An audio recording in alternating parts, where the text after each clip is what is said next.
అందరికీ నమస్కారం. మనమందరం కోరుకునేది ఒక ధనవంతమైన జీవితం కదా. అయితే రోండా బర్న్ బోధనల నుంచి ఆ జీవితాన్ని సృష్టించుకోవడానికి ఒకే ఒక నిమిషంలో మన ఆలోచనా విధానాన్ని ఎలా మార్చుకోవచ్చో ఆ ముఖ్యమైన టెక్నిక్ని ఈరోజు మనం చూద్దాం. ఇంకెందుకు ఆలస్యం, పదండి మొదలు పెడదాం. సరే, ముందుగా అసలు ధనవంతమైన జీవితం అంటే ఏంటి? చాలామంది అనుకున్నట్టు ఇది కేవలం డబ్బు గురించే కాదు. కానే కాదు. ఇది సంపూర్ణమైన సమృద్ధి అన్నమాట. అంటే మంచి ఆరోగ్యం, అద్భుతమైన బంధాలు, ఇంకా అన్నిటికన్నా ముఖ్యంగా మనం ఏది కోరుకున్నా ఈ విశ్వం మనకి అండగా నిలబడుతుంది అనే ఒక బలమైన నమ్మకం. ఇవన్నీ కలిస్తేనే నిజమైన ధనవంతమైన జీవితం. ఈ మొత్తం కాన్సెప్ట్కి పునాది లాంటిది ఒకే ఒక సూత్రం. అదేంటంటే మన జీవితం మనం దేని గురించి ఆలోచిస్తామో అదే అవుతుంది. చాలా సింపుల్గా ఉంది కదా, కానీ ఇది అందరికీ వర్తిస్తుంది. ఎవ్వరికీ ఎక్కడా ఎలాంటి మినహాయింపులు లేవు. మన ఆలోచనలే మన ప్రపంచాన్ని సృష్టిస్తాయి. ఇక్కడే ఒక పెద్ద ప్రశ్న వస్తుంది. అదేంటి, ఇంత సింపుల్గా ఉంటే మరి చాలామందికి ఇది ఎందుకింత కష్టంగా అనిపిస్తోంది? ఎందుకు చాలామంది ఇబ్బంది పడుతున్నారో?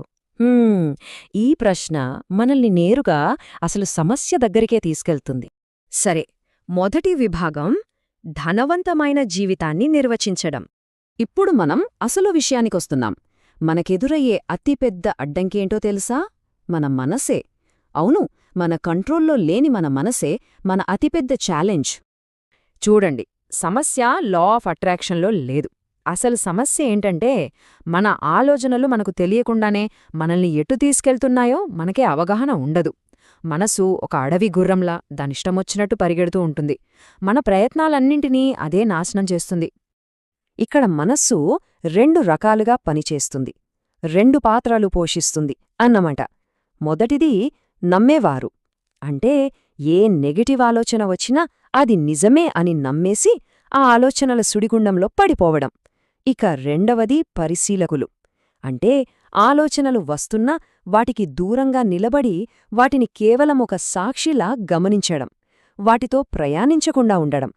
ఎప్పుడైతే మనం ఈ పరిశీలకుల పాత్రలోకి మారతామో ఆ నెగటివ్ ఆలోచనలకు బలం తగ్గిపోయి అవే మాయమైపోతాయి. మరి ఈ మనసు చేసే జిత్తులని ఎలా ఎదుర్కోవాలి? దీనికి ఒకే ఒక నిమిషంలో అద్భుతమైన పరిష్కారముంది. చాలా సింపుల్ అండ్ ప్రాక్టికల్. అదేంటో ఇప్పుడు చూద్దాం. దీన్నే మనం పరిశీలకుల అభ్యాసం అని పిలుస్తాం. ఇది చెయ్యడం చాలా చాలా సులభం. జస్ట్ ప్రశాంతంగా కూర్చొని కళ్ళు మూసుకోవాలి. ఇప్పుడు ఆలోచనలను ఆపాలని అస్సలు ప్రయత్నించొద్దు. వాటిని రానివ్వండి. అవి వస్తున్నప్పుడు వాటిని కేవలం గమనించండి, అంతే. వాటిని నమ్మొద్దు, వాటి వెనుక వెళ్ళొద్దు.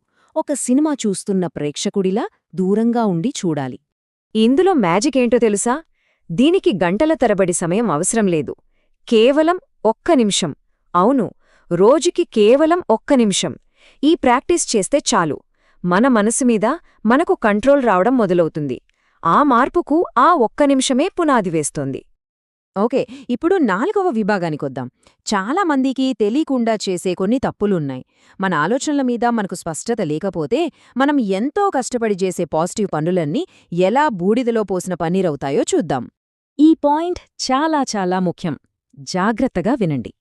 మనం రోజూ కృతజ్ఞతగా ఉన్నామని డైరీలో రాసుకోవచ్చు. పెద్ద పెద్ద లక్ష్యాలు పెట్టుకోవచ్చు. పాజిటివ్గా విజువలైజ్ చేసుకోవచ్చు. కాని మిగిలిన రోజంతా మనసులో నెగటివ్ ఆలోచనల్ని అలాగే పరిగెత్తినిస్తే ఏం జరుగుతుంది? మన పాజిటివ్ ప్రయత్నాల శక్తి మొత్తం సున్నా అయిపోతుంది. ఇదెలా ఉందంటే ఒక బకెట్లో నీళ్లు నింపుతూ అదే బకెట్కి కింద పెద్ద చిల్లు పెట్టడం లాంటిది. మన అదుపులేని మనసు మన ప్రయత్నాలన్నింటినీ ఇలాగే పాడుచేస్తోంది. సరే, ఇప్పుడు దాకా థియరీ గురించి మాట్లాడుకున్నాం కదా. ఇప్పుడు ప్రాక్టికల్గా చూద్దాం.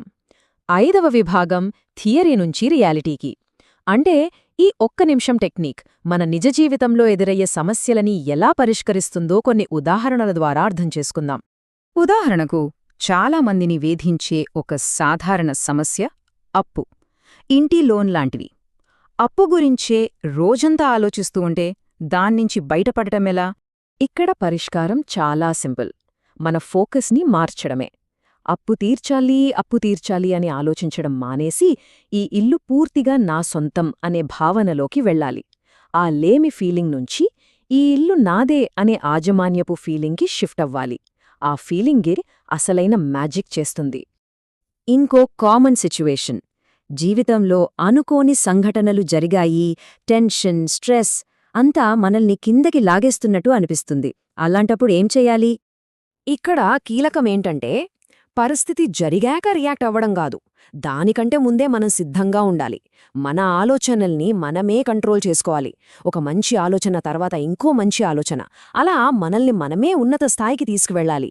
పరిస్థితులు మనల్ని కంట్రోల్ చేయడం కాదు, మనమే మన ఫీలింగ్స్ని కంట్రోల్ చేయాలి. సరే, ఇంకో కామన్ ప్రాబ్లం, ముఖ్యంగా రిలేషన్షిప్స్లో. మన పార్ట్నర్ చాలా నెగటివ్గా ఉంటే, వాళ్ల ఎనర్జీ మన మూడ్ని కూడా పాడు చేస్తుంటే, అప్పుడు ఎలా డీల్ చేయాలి? ఇక్కడ కూడా సొల్యూషన్ వాళ్లని మార్చడంలో లేదు, మనలోనే ఉంది. మనం మన సొంత ఎనర్జీని, మన ఫ్రీక్వెన్సీని పెంచుకోవాలి. అలా చేసినప్పుడు 2 విషయాలు జరుగుతాయి. ఒకటి, మన పాజిటివ్ ఎనర్జీ వాళ్లని కూడా పైకి లేపుతుంది. లేదా 2, వాళ్ల నెగటివిటీ నుంచి మనకొక కవచంలా రక్షణ దొరుకుతుంది. గుర్తుంచుకోండి, అసలైన శక్తి మన చేతుల్లోనే ఉంది. ఇక ముగింపుకొస్తున్నాం. ఈ ఒక్క వాక్యం మొత్తం మనమిప్పటిదాకా మాట్లాడుకున్న దానికి సారాంశం లాంటిది. ఎప్పుడైతే మన మనసు మన కంట్రోల్లోకి వస్తుందో, అప్పుడు సంపద, సమృద్ధి గురించి మనం చేసే కొన్ని ఆలోచనలు చాలు అద్భుతాలు జరగడానికి. ఎందుకంటే వాటి శక్తిని తగ్గించడానికి ఇక నెగటివ్ ఆలోచనలు ఉండవు కదా. అందుకే ఈరోజు మనం నేర్చుకున్న దాన్ని ఒక వ్యక్తిగత బాధ్యతగా తీసుకుందాం. ఈ క్షణం నుంచి మన ఆలోచనల్ని ఎంచుకునే శక్తి మన చేతుల్లోనే ఉంది. సో మనమందరం ఒకసారి ఆలోచిద్దాం. ఈరోజు మనం దేని గురించి ఆలోచించాలని నిర్ణయించుకుంటున్నాం?